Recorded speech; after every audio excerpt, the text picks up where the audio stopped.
नमस्कार दोस्तों, आज प्रस्तुत है मालती जोशी जी की कहानी आ अब लौट चलें। दोस्तों, कहानी को अंत तक जरूर सुनिएगा और कहानी पसंद आए तो वीडियो को लाइक और चैनल को सब्सक्राइब जरूर कीजिएगा। तो चलिए शुरू करते हैं आज की कहानी आ अब लौट चलें। दोनों हाथों में सिर थामे रेणु देर तक बालकनी में बैठी रही। भीतर चाय नाश्ते का दौर चल रहा था, हंसी मजाक हो रहा था। उन सबसे कटकर वह बाहर आ गई थी। उसे लग रहा था जैसे वह अजनबी लोगों के बीच घिर गई है। एक भी चेहरा उसका जाना पहचाना नहीं है। कल तक यही लोग अपने लग रहे थे। इन्हीं लोगों के भरोसे तो वह अपना घर छोड़कर यहाँ आ गई थी। पति की मृत्यु के बाद ससुराल का हर व्यक्ति उसे खलनायक लग रहा था, खासकर उसकी सास, जिसने सीधे सीधे देवर से शादी का प्रस्ताव रख दिया था। इतनी उदार मना तो वह कभी भी नहीं थी। इस सदाशयता के पीछे देवेश का 8 लाख का बीमा काम कर रहा था। समाज में प्रशंसा मिलती सो अलग। रेणु बड़ी मुश्किल से जान छुड़ाकर भागी थी। अपनों के बीच आकर उसने राहत की सांस ली थी, पर कितने दिन। लगता है भेड़िए हर कहीं हैं और उसके पैसों को लेकर हर किसी की लार टपक रही है। जीजा जी की कुत्सित वाणी अब तक उसके कानों में विष घोल रही है। बड़े ही तुर्श अंदाज में उन्होंने कहा था, रेणु जी, सुना है आपने राजू को निहाल कर दिया है। तो बहन से क्या नाराजगी है भाई? कुछ दया दृष्टि इधर भी हो जाए तो आपकी दीदी को सेंट्रो में घुमा दे। बेचारी सेकंड हैंड मारुति में बैठी बैठी बोर हो रही है। अरे तो वह क्या मना कर रही है? अपनी दीदी के लिए तो उसकी जान हाजिर है, अम्मा बोली। उन्हें तो आजकल यूं लग रहा है जैसे उनके घर में सोने का अंडा देने वाली मुर्गी आ गई है, बस बैठे बैठे लुटाई दे रही हैं। ये नहीं सोचती कि इन्हीं 7-8 लाख रुपयों के सहारे उसे अपनी जिंदगी काटनी है, बेटी को पढ़ाना है, उसकी शादी करनी है। उन्हें राजू की फिक्र है, रश्मि की चिंता है, पर रेणु की जरा भी परवाह नहीं है। उनकी ममता का नकाब कितनी जल्दी उतर गया है और अब उनके और सास के चेहरे में कोई अंतर नहीं रह गया है। उसे नहीं पता था कि यहाँ आकर इस भूल भुलैया में फंस जाएगी। जब आई थी तो बड़े आदर मान के साथ उसे लिया गया था। घर का हर व्यक्ति उसके दुख से आहत था, इसीलिए सब उसे बड़ी नजाकत से सहेजे हुए थे। उसकी बिटिया तो घर भर की आंखों का तारा थी, पर 6 महीने बीतते बीतते उसे लगने लगा कि प्यार की ऊष्मा कुछ कम हो रही है। खासकर राजू की बहू के व्यवहार में एक बेरुखी, एक बेजारी आ गई है। एक दिन तो वह पड़ोसन से कह भी रही थी, एक तो शहर में थी तब भी हरदम सिर पर सवार रहती थी, अब तो ये घर में ही आ गई हैं हमेशा के लिए। हमारी तो उम्र भर की छुट्टी हो गई समझो। नौकरी लगते ही रेणु ने चाहा था कि अलग घर ले ले, पर अम्मा नहीं मानी। राजू को बुरा लगेगा, लोग क्या कहेंगे, जैसे जुमले उछालती रहीं। इस बार फिर रेणु ने अलग घर का प्रस्ताव किया।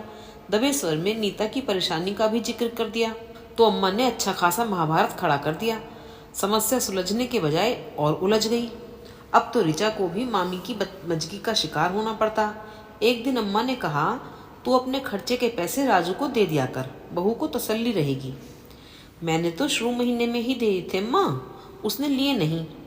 उसने सचमुच पहले महीने का पूरा वेतन राजू के हाथ पर रख दिया था।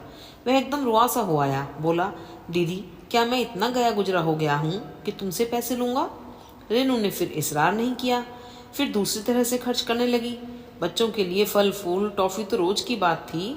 30 त्योहार पर कपड़े, जन्मदिन पर खिलौने ले आती थी। अपना सारा खर्च तो वह खुद ही उठा रही थी। तेल साबुन से लगाकर ऋचा की फीस और पुस्तकें वही खरीदती थी। ऑफिस जाने के लिए उसने एक स्कूटी भी खरीद ली थी, जिसका पेट्रोल उसके वेतन का काफी भाग हजम कर जाता था। एक दिन अम्मा और नीता के लिए साड़ियां भी ले आई थी। उसे लगा था कि नीता खुश होगी, पर उसने ऐसा मुंह बनाया मानो साड़ी लेकर रेणु पर एहसान कर रही हो। उसे सुनाकर मेहरी से कह भी रही थी, अपने लिए दर्जन भर लाई है, एक हमें पकड़ा दी तो कौन सा एहसान कर दिया। दर्जन भर तो नहीं, हाँ रेणु अपने लिए 4-5 साड़ियाँ जरूर लाई थी। दफ्तर जाने के लिए ढंग की साड़ियाँ दरकार तो थी ही। पहले वाली सारी साड़ियाँ शोक और चटक रंग की थी, पहनते संकोच होता था। उसे नहीं पता था कि ये अम्मा की नज़र इन साड़ियों पर भी है। एक दिन बोली, पेटी में रखे रखे क्या अचार डलेगा इनका? नीता को, रश्मि को दे क्यों नहीं देती, पहन कर खत्म करेंगी। अम्मा की बातें उसके कलेजे में तीर की तरह चुभी। ये साड़ियाँ क्या सिर्फ साड़ियाँ थीं? उनमें कितने अरमान गुंदे हुए थे, कितनी स्मृतियाँ लिपटी हुई थीं, हर एक का अपना एक इतिहास था। अम्मा ने तो बड़े आराम से कह दिया कि उठाकर दे दे, पर क्या यह इतना आसान है? किसी और को पहने देखेगी तो क्या वह सह पाएगी? उसके कलेजे पर सांप नहीं लौटेगा। चाहती तो अम्मा यह भी कह सकती थी, रेनू तेरी कौन सी उम्र निकल गई है, अब वो पहले वाला जमाना थोड़े ही रहा है, क्यों बिना वजह जोग धारण किए बैठी है, पहनकर खत्म कर इन साड़ियों को, यूं ही पड़े पड़े बर्बाद हो रही हैं। पर अम्मा ऐसा कभी नहीं कहेंगी। उन्होंने तो एक तरह से रेनू को खारिज ही कर दिया है। बस नीता और दीदी की फिक्र लगी रहती है। रेनू का मन कसैला हो गया। उसने रूखे स्वर में कहा, अम्मा ऋचा क्या हमेशा बच्ची ही बनी रहेगी? उसके लिए भी तो कुछ सहेज कर रखना होगा। लो सुनो, ऋचा क्या साड़ी पहनेगी? आजकल देखा है किसी को साड़ी पहनते? मार पेट कसे डोलती हैं सब। ना सही साड़ी तो सूट पहन सकती है, वही सिलवा दूंगी। तुम्हारी चीज़ है, तुम जानो। बाकी हमें यह बिल्कुल भी पसंद नहीं है कि अच्छी भली साड़ी का सत्यानाश करो और उसके लिए दर्जी को झोला भर रुपए पकड़ाओ। अम्मा ने मुंह बिचकाकर अपनी नाराजगी जाहिर कर दी थी, पर रेनू नहीं पसीजी। मन तो हुआ था कि 2-3 भड़कीली साड़ियाँ नीता को निकाल कर दे दे, पर जानती थी कि दीदी का माथा ठनकेगा, उन्हें भी देनी पड़ेगी। उसे उस सारे कार्यक्रम से ही वितृष्णा हो आई थी। संदूक में एक बड़ा ताला डालकर उसने पलंग के नीचे सरका दिया। अम्मा के आग्रह पर रेनू ने एक बार फिर राजू के सामने अपना खर्च देने की पेशकश की। वह बोला, दीदी बार बार क्यों शर्मिंदा करती हो? हम लोग पहले भी तो इस मसले पर बात कर चुके हैं। लगता है अम्मा ने तुम्हें पट्टी पढ़ाई है। अम्मा तो आजकल बिल्कुल सठिया गई हैं। अम्मा क्यों कुछ कहने लगी? मेरे पास भी तो आंखें हैं, दिमाग है। मैं भी जानती हूँ कि आजकल एक की कमाई में घर चलाना कितना मुश्किल है। फिर तुम तो 2-2 गृहस्थियों का भार संभाल रहे हो। फिर वही बात, मुझे कितनी बार कहना होगा कि मैंने तुम्हें कभी अपने से अलग नहीं समझा। मलय, निलय और ऋचा में कभी कोई फर्क नहीं किया। आश्वस्त होकर रेनू वहां से उठाई। उसने कनखियों से देख लिया था कि किचन के दरवाजे की ओट में खड़ी नीता ध्यान से दोनों की बातें सुन रही थी। रेनू को तसल्ली हुई, चलो मेरी तरफ से नीता का मन साफ हो गया। पर नीता में कोई बदलाव नहीं आया। वह वैसी ही घुन्नी बनी रही। दिन भर मुंह लटकाए घूमती, सबसे बस जरूरत भर की बात करती, रेनू को किसी काम में हाथ नहीं लगाने देती। पर यह किसी आदर या प्रेम के कारण नहीं था, बल्कि यह दिखाने की कोशिश करती कि यह मेरी गृहस्थी है, इससे मैं ही निपटूंगी, बाहर वालों का इसमें कोई दखल नहीं चाहिए। नीता के व्यवहार की तो उसे आदत हो चली थी, पर इधर कुछ दिनों से राजू भी चिड़चिड़ाने लगा था। बेवजह बच्चों को पीट देता, नीता को झिड़क देता, कभी कभी तो अम्मा को भी डपट देता। इस वातावरण में उसका दम घुटने लगा था। एक दिन उसने अम्मा से कहा, तुम्हारे हाथ जोड़ती हूँ अम्मा, मुझे कहीं अलग घर ले लेने दो। मन मुटाव होने से पहले ही अलग हो जाना अच्छा है। ये रोज की चिकचिक मुझसे सही नहीं जाती। तुमसे किसी ने कुछ कहा है? तो क्या उस दिन की राह देखती रहूं जब कोई मुझसे कुछ कहेगा? घर में जो कलह क्लेश चल रहा है उसका कारण क्या मैं जानती नहीं? नीता ने तो बहुत पहले चेता दिया था कि मैं अब इस घर पर बोझ हूँ। अब राजू भी ऊब गया लगता है। नहीं रे, परेशान है बेचारा, तभी अनखाया सा रहता है। लेकिन परेशान क्यों है? कर्ज में डूबा हुआ है, परेशान नहीं होगा। कैसा कर्ज? पहले स्कूटर के लिए लोन लिया था। जब तुम यहाँ आने को थी तो ऊपर एक कमरा और डलवा लिया था, उसके लिए भी पैसा उठाना पड़ा। अब किश्तें कट रही हैं तो परेशानी तो होगी ही। महंगाई तो तुम देख ही रही हो कि सुरसा की तरह मुंह फाड़ रही है। उस पर तुर्रा ये है कि जनाब किसी की मदद नहीं लेंगे। अरे लेगा क्यों नहीं, जरूर लेगा, पर 1500 से क्या होता है? मैंने तो उससे 10 बार कहा है कि रेनू से कहकर तो देख, लखपति दीदी है तेरी, एक मुश्त में सारा कर्जा पटा देगी, पर शर्म के मारे कहता ही नहीं। रेनू तड़प उठी। उसका मन हुआ चीख कर कह दे, अम्मा मेरे सारे रुपए ले लो, पर मेरी खोई हुई दुनिया लौटा दो। ये लखपति होना मेरे लिए कोई मायने नहीं रखता। उन रुपयों के छूते हुए भी मेरे हाथ कांपते हैं। लगता है जैसे किसी की मैयत से रुपए बटोर रही हूँ। पर रुंधे गले से सिर्फ इतना ही कह पाई, कर्ज तो मैं पटा दूंगी अम्मा, पर फिर मेरा क्या होगा? मेरे पास तो कोई और साधन भी नहीं है। अकेली होती तो फिर भी एक बात थी, पर एक बेटी भी है, उसे पढ़ाना है, कल को शादी भी करनी है। अरे उसके लिए तो अभी अरसा पड़ा है। और तू क्या सोचती है उस समय राजू तेरी मदद नहीं करेगा, हाथ पर हाथ धरे बैठा रहेगा? लेकिन बेटे की पैरवी करते समय अम्मा ने यह नहीं कहा कि राजू क्या तेरे पैसे रख लेगा। अपनी एक एफडी तुड़वाकर जब उसने राजू के हाथ में 2 लाख का चेक रखा तो उसने भी अश्रु विगलित कंठ से सिर्फ धन्यवाद ही दिया। यह नहीं कहा कि दीदी यह कर्ज है तुम्हारा, मुझ पर सुविधा होते ही लौटा दूंगा। और अब आज जीजाजी ने भी अपना प्रस्ताव रख दिया है। अम्मा उनकी भी पैरवी कर रही हैं। अगर मना कर देती है तो संबंध हमेशा के लिए खराब हो जाएंगे। संबंधों की उसे उतनी परवाह भी नहीं है, पर वह अपनी बहनोई को अच्छी तरह से जानती है। वे दीदी का जीना हराम कर देंगे। वह ससुराल से इसीलिए चली आई थी कि वहाँ पैसा देखकर सबकी लार टपक रही थी, पर अब यहाँ भी तो यही हो रहा है। 1 महीने के अंतराल में वह दूसरी बार पैसा उठाने बैंक गई थी। दूर के रिश्ते के एक चाचा उस कुर्सी पर थे, इसलिए काम आसानी से हो जाता था। पर इस बार उन्होंने थोड़ा ऐतराज किया। बोले, बेटा, तुम्हारा पैसा है, इसे खर्च करने का तुम्हें पूरा अधिकार है, पर बुजुर्ग होने के नाते कह रहा हूँ, इस तरह अगर लुटाओगी तो 2 दिन में दिवालिया बन जाओगी। तुम्हारे सामने अभी जिंदगी पड़ी है। क्या करूं चाचा जी, राजू को दिया है तो दीदी को तो देना ही पड़ेगा। सबकी आंखें मेरे रुपयों पर लगी हुई हैं, अम्मा भी उन्हें शह देती हैं। तुम एक छोटा सा फ्लैट क्यों नहीं खरीद लेती, झंझट ही खत्म हो जाएगा। अम्मा अलग नहीं होने देंगी। कोई बात नहीं, किराए पर उठा देना, आमदनी होती रहेगी। और देखो, देर सवेर तुम्हें अलग ठिकाना करना ही होगा। माँ बाप हमेशा किसके साथ रही हैं? अम्मा के बाद क्या उस घर में रह सकोगी? उसने कहना चाहा, अम्मा के रहते ही मैं कौन सी चैन से हूँ, पर वह चुप रह गई। घर की बात बाहर कहना अच्छा नहीं लगा। अंकल ही बोले, रेनू, पता नहीं तुम्हें अच्छा लगेगा या नहीं, पर मैं कहीं बिना नहीं रह सकता। क्या बात है अंकल? क्या कभी तुमने दोबारा घर बसाने के बारे में सोचा है? क्या बात कर रहे हैं? 10 साल की बेटी को लेकर अब मैं दूसरा ब्याह रचाऊंगी? यही ठीक से पल जाए तो बस है। यह तो पल ही जाएगी, पर पिता की कमी उसे हमेशा खलेगी और मामा उस शून्य को भर नहीं सकता। 2-3 साल पहले बहुत अच्छे प्रपोजल्स लेकर तुम्हारे घर गया था, पर भाभी ने इतनी बुरी तरह झिड़क दिया कि फिर कभी हिम्मत ही नहीं पड़ी। ये कब की बात है अंकल? मुझे तो पता ही नहीं चला। वे तुम्हें पता लगने भी नहीं देंगे। सोने का अंडा देने वाली मुर्गी हो तुम। तुम्हें खोने की बात वे सोच भी नहीं सकते। गलती मेरी ही थी, डायरेक्ट तुमसे ही बात करता तो ठीक था। कोई बात नहीं, अब भी तुम मेरे दोनों प्रस्तावों पर गौर कर सकती हो। दोनों? हाँ, दोनों, शादी और घर। उस दिन शाम को घर लौटी तो देखा घर पर काफी रौनक लगी हुई है। सारे लोग बाहर खड़े हैं, दीदी जीजाजी भी आए हुए हैं। दरवाजे के सामने एक ठेला खड़ा है और उसमें से वॉशिंग मशीन उतर रही है।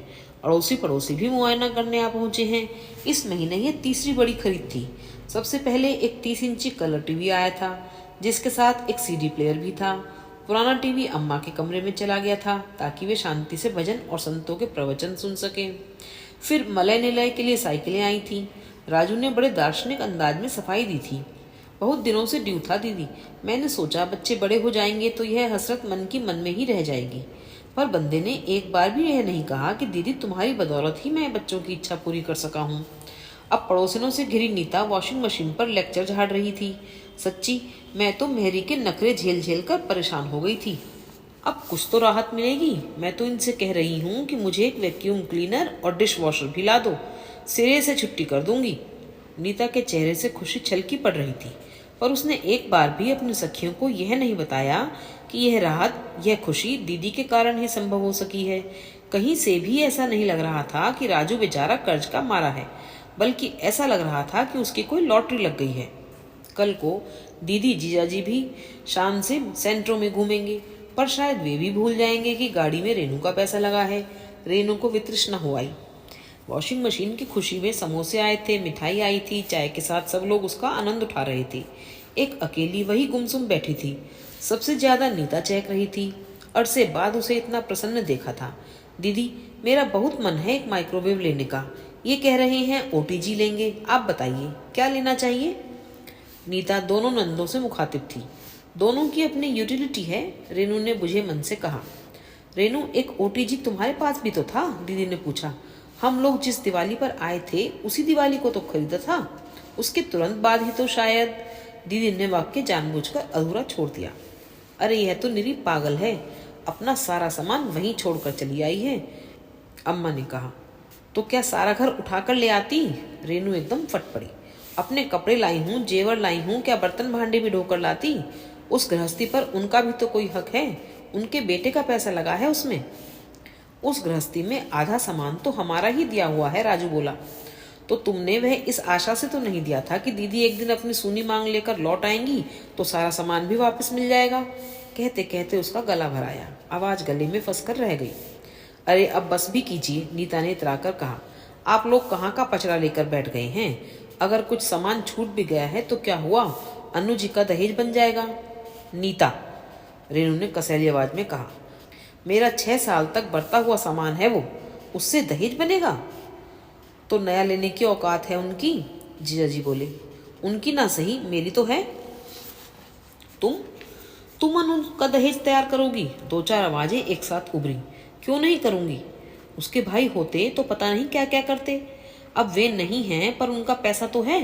उस पैसे पर अनु का भी तो उतना ही हक है। रेनू ने देखा 5 जोड़ी आंखें उसे खा जाने वाली नजरों से घूर रही हैं। उन आंखों में आश्चर्य था, अविश्वास था और थी आशंका। रात बिस्तर पर लेटे लेटे उसे अपने परिजनों की वे दहशत जदा आंखें याद आती रहीं। उसे मालूम है वे लोग नहीं चाहते कि ससुराल से उसका जरा भी संपर्क बना रहे। वैसे वह उन लोगों से कट ही गई थी, पर 1.5-2 साल पहले योगेश की शादी का कार्ड आया था। साथ में माँ जी ने 4-5 पंक्तियां लिख भेजी थी। बहू, 4 दिन के लिए ही सही, आना जरूर। गुड़िया को देखने का बहुत मन है। ऐसा ना हो कि यह साथ मन में लिए ही चली जाऊं। वह जाने का मन बना ही रही थी कि अम्मा ने रोक दिया। 1500 जो भी भेजने हैं भेज दे और छुट्टी कर। तेरी सास बहुत खाग है, मीठा मीठा बोलेगी और गहना गुड़िया सब छीन लेगी। तू ऐसी सीधी है कि मना भी नहीं कर पाएगी। और रेनू मान गई थी। ऑडिट का बहाना बनाकर उसने 1000 रुपये का मनी ऑर्डर कर दिया था। आज उस गलती के लिए पछता रही है। योगेश की शादी में तो वह मान गई थी, पर क्या अन्नू की शादी में इस तरह तटस्थ रह पाएगी? देवेश को बहन की शादी का कितना अरमान था। कहते थे इसके लिए तो मैं इंजीनियर दूल्हा लाऊंगा। भाई को इंजीनियर ना बना पाने का दुख था उन्हें। 3 बार पीईटी दिलवाया पर एडमिशन नहीं हो सका। डोनेशन वाले कॉलेज में भेजने की तो सामर्थ्य नहीं थी, हार कर एमएससी ही करवा दिया। देवेश की मृत्यु के बाद कंपनी ने रेनू के सामने नौकरी की पेशकश की थी, पर उसकी तो पक्की सरकारी नौकरी थी। लिहाजा उसने योगेश के लिए अनुरोध किया और जीएम मान गए। क्लर्की ही सही मिल तो गई, नहीं तो 2nd क्लास एमएससी को पूछता कौन है। अपनी परेशानियों से घिरी वह उस घर को एक तरह से भूल ही गई थी।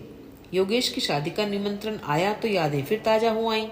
शादी में चली जाती तो शायद टूटे हुए तार फिर से जुड़ पाते, पर वह नहीं हो सका और वे लोग फिर से विस्मृति में चले गए। पर पिछले महीने से वे लोग बहुत याद आ रहे हैं, खासकर अनु। हुआ यह है कि ऋचा के स्कूल में वार्षिकोत्सव था। किसी नृत्य नाटिका के लिए ऋचा उसकी नीली कांजीवरम लेकर गई थी। उसे पहनकर जब वह स्टेज पर आई तो रेनू धक से रह गई। साड़ी पहनकर लड़की कितनी बड़ी लग रही थी। कौन कहेगा कि वह महज 10 साल की है। उस दिन एक और सत्य ने उसे चौंका दिया। ऋचा हूबहू अन्नू लग रही थी। यूं तो ससुराल में सभी कहते थे कि ऋचा बुआ पर गई है, पर उसके मन ने कभी यह स्वीकार नहीं किया था। वह तो बिटिया में अपना ही प्रतिबिंब देखती थी, पर आज उसे भी मानना पड़ा कि ऋचा अनु का ही प्रतिरूप है। रंग कुछ 19-20 हो तो हो, बाकी कदकाठी भी वही है। जब रेनू शादी करके गई थी तब अनु इतनी सी ही तो थी, 10-12 साल की। वह चंचल और शौक लड़की हमेशा अपनी भाभी के आसपास ही डोलती रहती। कंघी चोटी से लेकर होमवर्क तक सब कुछ भाभी से ही करवाती थी। जब तक रेनू उस घर में थी, अनु के पहनने ओढ़ने के शौक उसी ने पूरे किए। वह चंचल और शौक लड़की ऋचा के जन्म के बाद एकदम दादी अम्मा बन गई थी। दिन भर उसे छाती से लगाए रहती। यूं तो ऋचा घर भर की लाडली थी। अनु के बाद यह पहला बच्चा था घर में, इसलिए वह घर भर का खिलौना थी। पर दादी और बुआ के तो प्राण उसमें ही बसते थे। उन दिनों ऋचा को भी मम्मी की परवाह कहाँ थी, बस बुआ और दादी से ही चिपकी रहती थी। यहाँ आने के बाद भी उन दोनों को याद करके कितना रोती थी। बड़ी मुश्किल से डांट डपट कर उसे चुप कराना पड़ता था। अब तो नाम भी नहीं लेती। क्या सचमुच भूल गई है या मम्मी के डर से चुप रहती है? कार्यक्रम वाले दिन फोटोग्राफर से कहकर उसने ऋचा की एक अलग से फोटो खिंचवा ली थी। वह जब बनकर आई तो पता नहीं क्या सोचकर उसने अनु को वह तस्वीर भेज दी। उसके पीछे लिखा, अनु, गुड़िया की तस्वीर भेज रही हूँ। कहीं तुम्हें ऐसा तो नहीं लग रहा कि तुम आईना देख रही हो? अनु का पत्र लौटती डाक से आ गया था। यह तो अच्छा हुआ कि उसने दफ्तर का पता दे दिया था। घर के पते पर आता तो शायद मिलता ही नहीं। मिलता भी तो अम्मा की टिप्पणियों के साथ। अम्मा तो उसकी सारी डाक साधिकार सेंसर करती हैं। अनु ने लिखा था, भाभी, तुम्हें कैसे और कितने धन्यवाद दूं समझ में नहीं आता। फोटो में ही सही तुमने हमें गुड़िया से मिलवा तो दिया। हमारी खुशी का तुम अंदाजा नहीं लगा सकती। माँ तो उसे छाती से लगाए ही घूम रही है, चूमती हैं, रोती हैं, पूरे मोहल्ले में दिखा चुकी हैं। तुमने ठीक लिखा है, किसी जमाने में ऋचा और मैं हम शक्ल थी, पर अब यह बात कहाँ रही। अब तो सब कुछ बदल गया है। परिस्थितियों ने मेरा रंग रूप सब सोख लिया है। बड़े भैया क्या चले गए, हम लोगों की तो दुनिया ही बदल गई। तुम गुड़िया को लेकर चली गई, छोटे भैया भाभी को लेकर अलग हो गए। भाभी की माँ से एक दिन भी नहीं बनी। तुम तो जानती हो भाभी, माँ ने हमें कितने कष्टों से पाला है। बड़े भैया तो हमेशा गर्व से सबको माँ की तपस्या की गाथा सुनाया करते थे। छोटे भैया को उसी पर शर्म आती है। उन्हीं बातों को लेकर भाभी माँ को नीचा देखती हैं, अपमानित करती हैं। वे अलग हो गए, एक तरह से अच्छा ही हुआ। रोज की चिक चिक से छुट्टी तो मिली। बीएड कर चुकी थी मैं, इसलिए एक प्राइवेट स्कूल में आसानी से नौकरी मिल गई। जितना भी देते हैं उसमें हम माँ बेटी का गुजारा हो जाता है। इस उम्र में माँ को अकेले छोड़ने की बात तो मैं सोच भी नहीं सकती। उसकी संभावना भी नहीं है, क्योंकि मेरी शादी के लिए छोटे भैया के पास ना पैसा है ना फुर्सत। मैं तो यही सोचकर कांप जाती हूँ कि जब माँ नहीं रहेंगी तब मेरा क्या होगा। अंत में लिखा था, ऋचा की और मेरी सिर्फ शक्ल ही एक जैसी नहीं है भाभी, शायद किस्मत भी एक सी है। देखिए ना, उसने भी कितनी छोटी उम्र में अपने पिता को खो दिया। बचपन की बात जाने दीजिए, मैं तो भगवान से मना रही हूँ कि उसका भविष्य मेरे जैसा ना हो। उसे खूब पढ़ाना भाभी, डॉक्टर बनाना। यह पत्र रेनू पता नहीं कितनी बार पढ़ चुकी है। एक एक पंक्ति उसे जैसे कंठस्थ हो गई है। वे सारे रिश्ते अपनी समस्त ऊष्मा के साथ उसके मन पर छा गए थे। वह बेहद भावुक हो उठी थी। खासकर अनु को लेकर तो उसका मन एकदम तरल हो गया था। वह सचमुच उसके भविष्य को लेकर, उसकी शादी को लेकर चिंतित हो उठी थी। इसीलिए उसके दहेज की बात इतने अधिकार से कह सकी। अनु का पत्र पढ़कर उसे योगेश पर तरस आया था और गुस्सा भी। माँ के कष्टों का यही सिला दिया है। अनु ने सच कहा था। माँ को लेकर देवेश कभी कुंठित नहीं हुए थे, बल्कि उन्हें तो अपनी माँ पर गर्व था। शादी से पहले ही उन्होंने रेनू को विस्तार से लिख भेजा था कि उनकी स्वाभिमानी माँ ने उन्हें किस तरह मुसीबतें झेलकर पाला है। पिता की मृत्यु के समय मात्र 19 वर्ष के थे देवेश। इंजीनियरिंग का पहला साल था। वे तो पढ़ाई छोड़कर नौकरी करने की सोच रहे थे, पर माँ ने होनहार बेटे का कैरियर चौपट नहीं होने दिया। अपने सारे गहने बेचकर उन्होंने वह रकम फिक्स डिपॉजिट में डाल दी और बेटे की फीस की व्यवस्था कर दी। बाकी खर्च वे ट्यूशन पढ़ाकर या स्कॉलरशिप से पूरे करते रहे। पर घर में 2 बच्चे थे और उनके पेट में भी कुछ डालना था। मकान का आधा हिस्सा किराए पर उठाकर उन्होंने एक स्थायी आमदनी का साधन कर लिया, पर उससे पूरा नहीं पड़ता था। ऐसे में उनके सत्संग की एक सखी काम आई। मिसेज राय एक प्राइवेट हाई स्कूल में प्रिंसिपल थी। उन्होंने माँ जी को अपने यहाँ रख लिया। मुश्किल से 8वीं तक पढ़ी थी वो।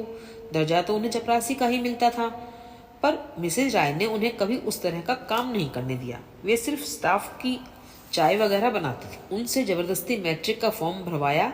पास होने में पूरे 3 साल लगे। मैट्रिक होते ही उन्होंने माँ जी को लाइब्रेरी में बिठा दिया। नौकरी लगने के बाद देवेश अक्सर माँ से नौकरी छोड़ने के लिए कहते, पर वे कभी राजी नहीं हुई। कहती, तेरी शादी हो जाए फिर छोड़ दूंगी। अकेले के सिर पर सारी गृहस्थी का बोझ होता है तो लड़की वाले बिदक जाते हैं। शादी के बाद रेनू ने उनसे कई बार कहा, अब आप आराम करें। जब हम दोनों कमा रहे हैं तो आपको काम करने की क्या जरूरत है। वे कहती, जरूरत मुझे नहीं है बहू, मेरे बच्चों को है। माना कि भाई देवता है, तुम भी लक्ष्मी हो, पर हर बार भैया भाभी के आगे हाथ फैलाते शर्म आती है। और तुम जानती हो, बच्चों की सैकड़ों जरूरतें होती हैं। इसके लिए वे माँ से ही जिद कर सकते हैं। माँ से मांगते संकोच भी नहीं होता। माँ अगर मना कर दे तो बुरा भी नहीं लगता। भाई सचमुच देवता थे, मांगने से पहले ही हाथ खर्च दे देते थे। पर माँ जी ठीक कहती थी, बढ़ती उम्र की 100 जरूरतें होती हैं। उनकी फहरिस्त भी नहीं बनाई जाती, ना उनका हिसाब दिया जाता है। माँ जी कहती, योगेश की नौकरी लग जाने दे, यह महारानी भी विदा हो जाएगी, फिर आराम ही आराम है। पर अपना सोचा सब कहाँ हो पाता है। सब कुछ ऐसे छिन्न भिन्न हो गया जैसे कोई सुंदर सपना अचानक टूट जाता है। माँ जी तो एकदम विक्षिप्त सी हो गई थी। पति की मृत्यु के बाद उन्होंने बड़ी हिम्मत से काम लिया था, बड़े कौशल से अपने उजड़े घर को संवार लिया था, पर बेटे का आघात उनके लिए असहनीय था। वे घंटों गुमसुम बैठी रहती या ऋचा को छाती से लगाए रोती रहती। रेनू के पीहर से कोई पहुंच जाता तो उन्हें लगता वह रेनू को लिवाने के लिए आया है। वे बिल्कुल बौखला जाती। इसी बौखलाहट में उन्होंने रेनू के सामने योगेश से शादी का प्रस्ताव रख दिया था। शायद इस प्रस्ताव के पीछे ऋचा का ही मोह था, पैसे का नहीं। उस समय राजू, अम्मा, दीदी, जियाजी सब उसे यही समझा रहे थे कि बीमे की रकम को दांतों से पकड़े रहना, बिना सोचे समझे किसी कागज पर दस्तखत मत करना। वह भी यही समझ बैठी कि यहाँ हर कोई उसके पैसों पर घात लगाए है। ऐसे माहौल में वह शादी का प्रस्ताव आया। माँ जी बेचारी क्या जानती थी कि वे फोर्स पर अंगार रख रही हैं। रेनू तो एकदम भड़क गई। दूसरे ही दिन दफ्तर जाकर उसने एक अर्जी छुट्टी की दी, दूसरी ट्रांसफर की। इस घर में उसका रहना असंभव था। माँ से ज्यादा अब उसे बेटे का डर था। ट्रांसफर होने में पूरे 3 महीने लगे। उतने दिन वह अम्मा के पास बनी रही। चार्ज देने एक बार फिर ससुराल जाना पड़ा। उस समय तक माँ जी के आंसू सूख चुके थे। एक बार फिर उन्होंने भाग्य से जूझने के लिए कमर कस ली थी। चलते समय भरे गले से बस इतना कहा, बहू जा तो रही हो, पर जिंदगी भर भाई की चौखट पर मत पड़ी रहना, नहीं तो लड़की कुम्हला जाएगी। जिंदगी भर कहाँ, अभी तो महज 5 साल हुए हैं। यह नटखट चंचल जिद्दी लड़की कितनी शांत हो गई है। क्या इसी को कुम्हलाना कहते हैं? रेनू ने बगल में लेटी ऋचा को देखा। नींद में भी उसका चेहरा कैसा बुझा बुझा सा लग रहा था। रेनू को एहसास हुआ कि एक अरसे से उसने बेटी को गौर से नहीं देखा है, ना ही उसे कलेजे से लगाकर प्यार किया है। एक अरसा हुआ ऋचा ने उससे खुलकर बात भी नहीं की है। एक ही कमरे में दोनों 2 अलग द्वीपों में बट गई हैं। अपनी परेशानियों में उसे ऋचा के खान पान की ओर ध्यान देने की फुर्सत ही नहीं मिली। वैसे भी नीता को रसोई में किसी का दखल पसंद नहीं है। रेनू सुबह उसका टिफिन बना देती है, पर स्कूल से लौटकर वह क्या खाती है उसे पता नहीं। उस समय वह अपने दफ्तर में होती है। वह नाश्ते की ढेर सारी चीजें घर में लाकर रखती है, पर ऋचा खाती है या नहीं उसे नहीं पता। वैसे भी मलय निलय उस पर हमेशा हावी रहते हैं। एक तो लड़के हैं, दूसरे उनके बाप का घर है। उनका साथ देने के लिए उनकी माँ हमेशा घर में मौजूद रहती है। कई बार मन हुआ कि अपने कमरे में कुछ ला कर रख ले, पर हिम्मत ही नहीं पड़ी। रख भी लेती तो क्या होता, राजू के बच्चे तो घर भर में धमा चौकड़ी मचाते रहते हैं। ऋचा से पहले वे ही सब चट कर जाते। चाचा की शादी में जाने की बात हो रही थी तो ऋचा कितनी हुलस उठी थी, कितनी ललक से उसने अपना बैग तैयार किया था। पर जब प्रोग्राम रद्द हुआ तो चुप करके बैठ गई, एक बार भी उलाहना नहीं दिया। पिछले साल से साइकिल के लिए कह रही है। पैदल ट्यूशन आते जाते थक जाती है, पर भीड़ भरी सड़कों का वास्ता देकर रेनू टालती रही है। उस दिन मलय निलय दोनों के लिए साइकिलें आईं तो ऋचा हसरत से देखती रह गई, पर कुछ नहीं बोली। रेनू को बहुत दुख हुआ था। 1800 एकदम फेंकते नहीं बन रहे थे, इसलिए टाल रही थी। पर राजू तो पूरे 3000 फेंक आया था और खुश हो रहा था। उसी के पैसों पर लोग ऐश कर रहे थे और उसकी अपनी बेटी छोटी छोटी चीजों के लिए तरस रही थी। टीवी के साथ भी यही हुआ था। नया टीवी आया तो राजू के कमरे में चला गया, पुराना अम्मा ने हथिया लिया। ऋचा बोली कि मम्मी एक छोटा सा अपने लिए भी ले लो ना, तो रेनू ने झिड़क दिया था, हम लोग कोई धन्ना सेठ हैं जो हर कमरे में टीवी होगा। यहाँ दिन भर देखने की फुर्सत किसे है? तुम्हारा जब मन हुआ करे तो नानी या मामी के कमरे में देख आया करो, वे मना थोड़े ही करती हैं। पर ऋचा वहां देखने नहीं गई, ना उसने दोबारा मम्मी से टीवी के लिए कहा। सचमुच लड़की कुम्हला गई है। सुबह वह दफ्तर के लिए निकली तो देखा राजू स्कूटर के साथ जूझ रहा है। आजकल कुछ ज्यादा ही परेशान करने लगा था। उसे देखते ही बोला 0181। अरे यार दीदी, तुम जीजा जी को जल्दी से फाइनेंस कर दो ना, ताकि मुझे इस खटारे से छुटकारा मिले। मतलब यह है कि वे नई सेंट्रो ले आए तो मैं उनकी मारुति ले लूं। तुम मारुति ले रहे हो? हाँ यार, नीता का बहुत मन है। अब नई तो अपन इस जन्म में खरीद नहीं सकते, पुरानी से ही मन बहला लेंगे। 60,000 में सौदा पक्का हुआ है, पर इस सौदे में मैं कहाँ आती हूँ? कमाल करती हो, उस दिन बात नहीं हुई थी आप फाइनेंस करेंगी तभी तो सेंट्रो आएगी। अरे वह तो यूं ही मजाक चल रहा था, भला मेरी क्या औकात है कि मैं जीजा जी को फाइनेंस करूं, और उसकी जरूरत भी क्या है? दुनिया भर की कंपनियां और बैंक लोन देने के लिए उतारू बैठे हैं। Car loan, house loan, tour loan, education loan, furniture loan. तुम चाहो तो तुम भी अपने लिए नई नकोर गाड़ी खरीद सकते हो। राजू को तो उसने किसी तरह बहला दिया, पर उसके बाद दिन भर उसके मन में चक्कर काटती रही। जीजा जी अगर सचमुच उससे आशा में बैठे हैं तो उसका इलाज करना ही होगा। शाम को घर लौटने के बजाय वह दफ्तर से सीधी दीदी के यहाँ पहुंच गई। जिया जी भी बस अभी लौटे ही थे। मियाँ बीवी दोनों बालकनी में चाय का लुत्फ ले रहे थे। आइए साली साहिबा, आज इधर कैसे भूल पड़ी? जीजा जी ने गर्मजोशी से उसका स्वागत किया। रेनू को देखकर उनकी आंखों में चमक आ गई थी। उन्हें निराश करते दुख भी हो रहा था, पर उनका भ्रम तो तोड़ना ही था। आपसे एक काम था जीजा जी। फरमाइए, बंदा हाजिर है। एक फ्लैट लेने की सोच रही हूँ, आपकी नज़र में कोई हो तो बताइए। लोकेलिटी अच्छी हो, मेरा दफ्तर दूर पड़ेगा तो कोई बात नहीं, मैं मैनेज कर लूँगी, पर ऋचा का स्कूल पास होना चाहिए। बजट अपना ज़्यादा नहीं है, इसलिए सस्ता सुंदर टिकाऊ एक छोटा सा दड़बा ढूंढ दीजिए। तुम क्या अलग रहने की सोच रही हो? हाँ दीदी, कब तक राजू पर बोझ बनी रहूं? कभी ना कभी तो अपना ठिकाना करना ही था। अपनी बेटी का तो ख्याल किया होता। दरअसल उसी के ख्याल से मैं जल्दी मचा रही हूँ। मेरे लिए तो खैर वह मेरी माँ का घर है, पर उसकी जड़ें तो यहाँ नहीं हैं। उसका भी तो कोई अपना घर हो। कल को ससुराल जाएगी तो कुछ यादें साथ में तो हों। यहाँ तो उसकी दुनिया एक कमरे में कैद होकर रह गई है। ना कोई सखी है, ना सहेली। ना वह किसी के यहाँ जाती है, ना किसी को बुलाती है। पढ़ती है या गुमसुम बैठी रहती है। इतने दिनों तक मैं अपना ही दुख सहलाती रही, पर अब उसकी ओर ध्यान देना पड़ेगा। वह उम्र के बहुत नाजुक मोड़ पर खड़ी है। तभी तो कह रही हूँ, इस समय तुम्हें अलग रहने की सोचना भी नहीं चाहिए। दफ्तर जाते समय उसे किसके भरोसे छोड़ जाओगी? कुछ ना कुछ प्रबंध तो करना ही पड़ेगा। कोई बुजुर्ग से आया दिन भर के लिए रख लूंगी। अम्मा से कहूंगी बीच बीच में आ जाया करें। कभी कभार ऋचा की दादी भी आकर रह सकती हैं। अब तो रिटायर हो गई हैं। ऋचा की दादी मतलब तुम्हारी सास? उनको बुलाऊंगी? क्या हर्ज है? मेरे यहाँ तो आ ही सकती हैं। इस घर पर उनका भी हक होगा। उनके बेटे की कमाई ही तो लगेगी उसमें। नहीं तो मेरी क्या औकात है? संभल कर रहना। बहुत घाघ है तुम्हारी सास। राजनीति में होती तो अच्छा नाम करती। यहाँ बैठे बैठे तुम्हें इमोशनली ब्लैकमेल करती रहेंगी। सो तो सभी कर रहे हैं, रेनू ने कहना चाहा पर जब्त कर गई।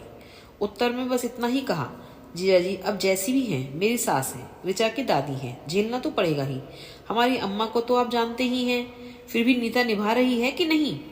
जैसा निभा रही है हम खूब जानते हैं, दीदी ने बुरा सा मुंह बनाकर कहा। मगर तुम होशियार रहना। चिकना चुपड़ा बोलकर वे बेटी की शादी तुम्हारे गले मर देंगे। तब तक अनु कुंवारी रही तो वह भी कर दूंगी। करना ही पड़ेगा। कल को ऋचा की शादी में मेरे साथ यही लोग तो खड़े रहेंगे। देखो भाई, तुम्हारा पैसा है, तुम्हारे लोग हैं, तुम्हारी जिंदगी है। जैसा ठीक समझो करो। हमारा काम तो सलाह देना है। मानना ना मानना तुम्हारी मर्जी है। जीजा जी ने बड़े दार्शनिक अंदाज में चर्चा का समापन किया। उनके स्वर में नाराजगी साफ झलक रही थी। अगले दिन मैं फिर बैंक में थी। तू फिर आ गई लड़की। आज किसके नाम दान पात्र लिखना है? अंकल ने स्वागत किया। नहीं अंकल, आपकी डांट खाने के बाद मैंने वह खाता बंद कर दिया है। आज तो दूसरे काम से आई हूँ। बल्कि यूँ कहिए कि 2 काम हैं। बोलो। एक तो यह कि मेरे लिए एक छोटा सा सुविधाजनक फ्लैट ढूंढ दीजिए। मेरी ज़रूरतें और हैसियत तो आप जानते ही हैं। ठीक है। और दूसरा काम, आपकी नज़र में कोई अच्छा लड़का हो तो बताइए। डॉक्टर इंजीनियर नहीं, बस पढ़ा लिखा और नौकरी पेशा हो। दहेज का लालच ना हो। मुझे बहुत अच्छा लगा। तुमने मेरे दोनों सुझाव मान लिए। बहुत खुशी की बात है। अच्छा अब यह बताओ, दूसरी जाति का चलेगा ना? मैं सोचता हूँ इस स्टेज पर तुम्हें ज़्यादा रिजिड नहीं होना चाहिए। 35 से 40 के बीच चलेगा? आप क्या यह सोच रही हैं कि मैं अपने लिए रिश्ते की बात कर रही हूँ? ओह नो अंकल, वह अध्याय तो मैंने अब बंद ही कर दिया है। रिश्ता मुझे अपनी ननद के लिए चाहिए। 22-23 की है, BA B.Ed है, शक्ल सूरत भी अच्छी ही है। अगर आपने मेरी बेटी को देखा हो तो समझ लीजिए उस जैसी ही है। ऐसे क्या देख रहे हैं? सोच रहा हूँ, तुम जिंदगी भर क्या दूसरों के लिए ही खटती रहोगी? दूसरे कहाँ अंकल, ये लोग तो बिल्कुल अपने हैं। मेरे पति की सगी बहन है ये। इस दुर्घटना से पहले हम सब लोग साथ ही तो रहते थे। फिर भी आजकल इतना कौन सोचता है? मैं भी कहाँ सोचती थी अंकल। आसपास से बेखबर मैं अपने ही दुख में डूबी हुई थी। उन लोगों की कभी कोई खोज खबर ही नहीं ली। मेरे पति एकाएक चले गए। यूँ समझिए मेरी दुनिया ही उजड़ गई। पर वे मुझे बेसहारा छोड़कर नहीं गए। इतना रख गए हैं कि मैं आज किसी की मोहताज नहीं हूँ। एक सम्मान की जिंदगी जी रही हूँ। इसी के दम पर मैके में भी पूछ परख है। पर जिस माँ ने उन्हें कठिनाइयों के बीच पाला पोसा और पढ़ाया, वे आज बदहाली में जी रही हैं। पैसे के अभाव में लड़की कुंवारी बैठी है। जब से ये सब सुना है अंकल, मैं शर्म से पानी पानी हो गई हूँ। मेरी रातों की नींद उड़ गई है। तो मेरा इतना काम करेंगे ना आप? फ्लैट की मुझे कोई जल्दी नहीं है, पर यह काम मुझे निपटाना ही है। मुझे और किसी पर भरोसा नहीं है। आप पर तो कर सकती हूँ ना? 16 आने कर सकती हो। तुम इतना बड़ा पुण्य कार्य कर रही हो, थोड़ा सा पुण्य मैं भी कमा लूँगा। बस मुझे किसी दिन अपनी ननद का फोटो और बायोडाटा दे देना। मैं कोशिश करूँगा। घर आकर रेनू ने सबसे पहला काम यह किया कि अनु को एक लंबा सा पत्र लिख डाला। अंत में लिखा कि पहली फुर्सत में अपनी एक छोटी सी फोटो भेज दो, बहुत मन हो रहा है। पता वही दफ्तर का दे दिया। तो अभी आप सुन रहे थे मालती जोशी जी की कहानी आ अब लौट चले।